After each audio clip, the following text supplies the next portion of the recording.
महाराष्ट्र राज्यातील ITI प्रवेशासंदर्भात आपण वेगवेगळी माहिती या चॅनलच्या माध्यमातून घेऊन येतच असतो। आज सकाळी आपण व्हिडिओ एक पब्लिश केलेला आहे, ज्यामध्ये आपण पाहिलं की ऑप्शन फॉर्म कशा पद्धतीने फिल करायचं। तर त्यांचं ऍप्लिकेशन फॉर्म भरलेला आहे, फीस पेड झालेली आहे आणि जवळच्या ITI कॉलेजमध्ये जाऊन आपला फॉर्म कन्फर्मेशन करून घेतलेला आहे।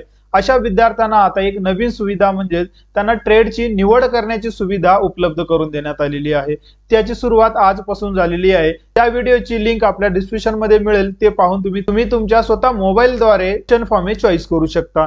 पण महत्त्वाचा मुद्दा जर आज पाहिलं आपण की ह्या ऑप्शन फॉर्म विषयी खूप साऱ्या विद्यार्थ्यांना प्रॉब्लेम्स आहेत, जसे की फॉर्म म्हणजे नेमकं काय असतं, या ऑप्शन फॉर्म निवडत असताना आपल्याला किती ऑप्शन फॉर्म निवडायचे आणि ऑप्शन फॉर्म निवडताना कोणती काळजी घ्यायला पाहिजे, मग ऑप्शन फॉर्म हे प्रायव्हेट किंवा गव्हर्नमेंट यापैकी कोणते ऑप्शन फॉर्म आपण द्यायला पाहिजे, अशा प्रकारचे प्रश्न विद्यार्थ्यांना जास्तीत जास्त प्रमाणामध्ये पडलेले असतात। आणि याचीच माहिती घेण्यासाठी आपण आजचा डिटेल व्हिडिओ तुमच्यासाठी घेऊन आलेला आहे। मित्रांनो, व्हिडिओ सुरू करण्या अगोदर चॅनलवर नवीन असाल तर चॅनलला आजच सबस्क्राइब करून बेल आयकॉनला क्लिक करायला विसरू नका, कारण मी अशाच प्रकारचे लेटेस्ट अपडेट तुमच्यासाठी घेऊन येत असतो। चला तर मग आजच्या डिटेल व्हिडिओला आपण सुरुवात करूया।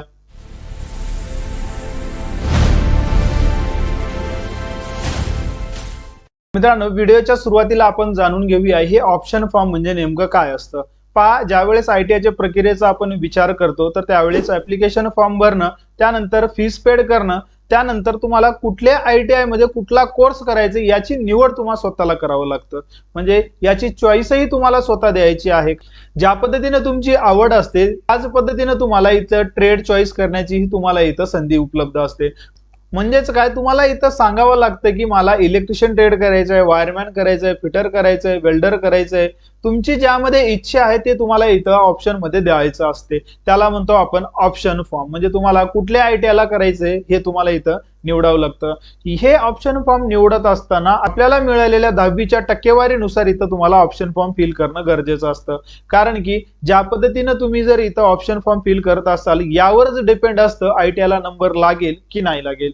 फॉर एक्झाम्पल, एखाद्या विद्यार्थ्याला 50% आहेत आणि तो जर इलेक्ट्रिशियन ट्रेडची मागणी करत असेल मग त्याला त्याचा नंबर लागणारच नाही। मी आता असं का सांगतोय, कारण की ही संपूर्ण प्रक्रिया जी चालते ते एका पर्सेंटेज बेसिसवर चालत असल्यामुळं याचं तुम्हाला कट ऑफ माहित असणं गरजेचं असतं। आता याचा मागील 3 वर्षाचा कट ऑफ किती होता म्हणजे प्रत्येक ट्रेड नुसार याचा डिटेल व्हिडिओ मी ऑलरेडी चॅनलवर पब्लिश केलेला आहे, त्याची लिंक आपल्या डिस्क्रिप्शन मध्ये मिळेल। तिथून तुम्ही तो व्हिडिओ डायरेक्टली पाहून तुम्हाला पडलेल्या पर्सेंटेज नुसार तुम्ही इथं ऑप्शन फॉर्म भरू शकता। पडलेल्या पर्सेंटेज नुसार इथं तुम्हाला ऑप्शन फॉर्म फिल करायचे असतात।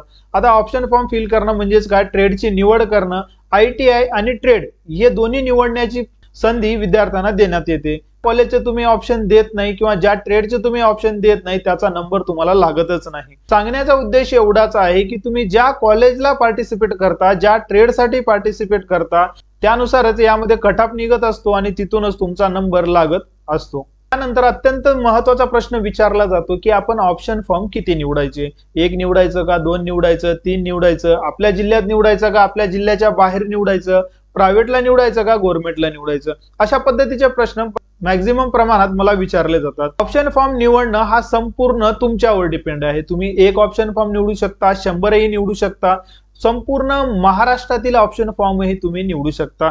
पण ऑप्शन फॉर्म निवडत असताना तुम्हाला एकच काळजी घ्यायची आहे, आजच तुम्हाला जो कोर्स करायचा आहे, जो ट्रेड तुम्हाला करायचा आहे आणि ज्या संस्थेमध्ये तुम्हाला करायचं आहे असेच ऑप्शन तुम्हाला द्यायचे आहेत। या प्रवेश प्रक्रियेमध्ये काम करत असताना एक गोष्ट आमच्या लक्षात येते की विद्यार्थी तर ऑप्शन देऊन टाकतात, पण ज्यावेळेस नंबर लागलेला असतो त्यावेळेस त्यांना तो करायचा नसतो। मॅक्झिमम विद्यार्थ्यांचा हाच प्रश्न असतो। मग त्यावेळेस आम्ही एकच प्रश्न विचारताय की ज्यावेळेस तुम्हाला करायचं नव्हतं तर तुम्ही ऑप्शन का दिलं, त्यावेळेस विद्यार्थ्यांचं काहीही रिप्लाय नसतं। म्हणून आज तुम्हाला जो कोर्स करायचा आहे, ज्या ट्रेडला प्रवेश घ्यायचा आहे तेच ऑप्शन तुम्हाला इथं फिल करायचे आहेत। ज्या कोर्सला तुम्हाला प्रवेश घ्यायचाच नाही तर असे ऑप्शन तुम्हाला इथं द्यायचेच नाहीत। म्हणून तुम्हाला काळजी घ्यायची आहे, आजच तुम्हाला जो कोर्स करायचा आहे त्याचेच तुम्हाला ऑप्शन इथं द्यायचे आहेत। आणि ऑप्शन देण्यासाठी अनलिमिटेड आहे, तुम्ही कितीही ऑप्शन इथं निवडू शकता। संपूर्ण महाराष्ट्रातही ऑप्शन तुम्ही इथं निवडू शकता। तुम्ही ज्या जिल्ह्यामध्ये राहता, तुम्ही ज्या ठिकाणी राहता त्या ठिकाणाहून तुम्हाला ते जाणं येणं किंवा राहणं शक्य झालं पाहिजे आणि तुमचा इंटरेस्ट त्या ट्रेड मध्ये असला पाहिजे। त्याच ट्रेडची निवड तुम्हाला या ऑप्शन फॉर्म मध्ये करायची आहे। नंतर महत्वाचा प्रश्न असा येतो की ऑप्शन फॉर्म निवडत असताना आपण कोणती काळजी घ्यायला पाहिजे.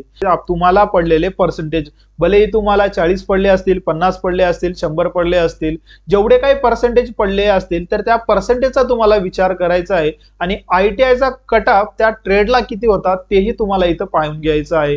मग त्यानुसारच तुम्हाला इथं ट्रेडची निवड टाकायची आहे. ऑप्शन देण्यासाठी तुम्ही 100 ही ऑप्शन इथं देऊ शकता, पूर्ण महाराष्ट्राचेही ऑप्शन तुम्ही इथं सिलेक्ट करू शकता, पण ठिकाणी जाऊन तुम्हाला तो ट्रेडही कंप्लीट करता आला पाहिजे, तिथं राहून तुम्हाला खर्चही झेपला पाहिजे. अशाच पद्धतीचे तुम्हाला ऑप्शन तिथं निवडत असताना काळजी घ्यायची आहे. प्रथम तुम्हाला पडलेले जेवढे काही पर्सेंटेज आहे त्या पर्सेंटेजचा विचार करूनच तुम्हाला इथं ऑप्शन फॉर्म फिल करायचे आहेत. त्यानंतर मॅक्झिमम प्रमाणामध्ये प्रश्न विचारला जातो की आम्ही प्रायव्हेटचे ऑप्शन निवडायचे का गव्हर्नमेंटचे निवडायचं. जर आम्ही प्रायव्हेटचे निवडलं तर काय होणार आणि गव्हर्नमेंटचे निवडलं तर काय होणार. तर पहा मित्रांनो, ऑप्शन निवडणं हे तुमच्यावर डिपेंड आहे. तुम्हाला प्रायव्हेटचेही निवडू शकता आणि गव्हर्नमेंटचेही निवडू शकता. मॅक्झिमम विद्यार्थी ऑप्शन निवडत असताना गव्हर्नमेंटचे चॉईस करतात, म्हणजे प्रिफेअर करतात. प्रायव्हेटला ऑप्शन प्रिफेअर थोडेसे कमी प्रमाणामध्ये करतात. पण ज्या विद्यार्थ्यांची ऑलरेडी पर्सेंटेज कमी आहे अशांना जर चांगला एखादा म्हणजे जास्त मागणीचा जर ट्रेड तुम्हाला करायचा असेल मग तुम्हाला त्या प्रायव्हेट मध्ये थोडंसं तुम्हाला संधी निर्माण होतं. आता संधी तिथं का निर्माण होते, कारण की मॅक्झिमम विद्यार्थी हे गव्हर्नमेंटचे ऑप्शन चॉईस करत असतात आणि खूप कमी प्रमाणामध्ये प्रायव्हेटचे ऑप्शन चॉईस करत असल्यामुळं तिथं थोडासा कट ऑफ सुद्धा कमी येतो. पण गव्हर्नमेंटची मागणी जेवढे काही ट्रेड आहे त्या सर्व ट्रेडची मागणी ही मॅक्झिमम प्रमाणामध्ये असल्यामुळं इथं कट ऑफ सुद्धा हाय जातो.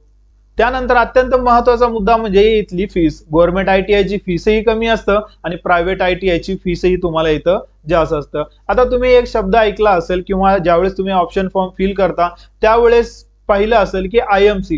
हे IMCचं काय असतं तर मित्रांनो, IMC म्हणजेच काय, इन्स्टिट्यूट मॅनेजमेंट कमिटी.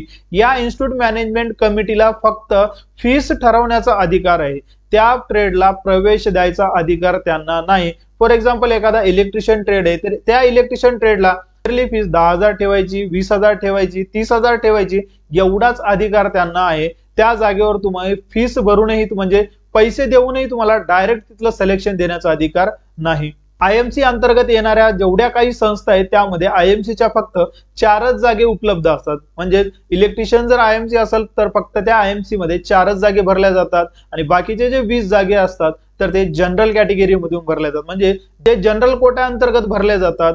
जर फिटरला जर 24 जागे असतील तर त्यापैकी 4 जागे IMCला आणि 20 जागे जनरल कोटा अंतर्गत भरले जातात.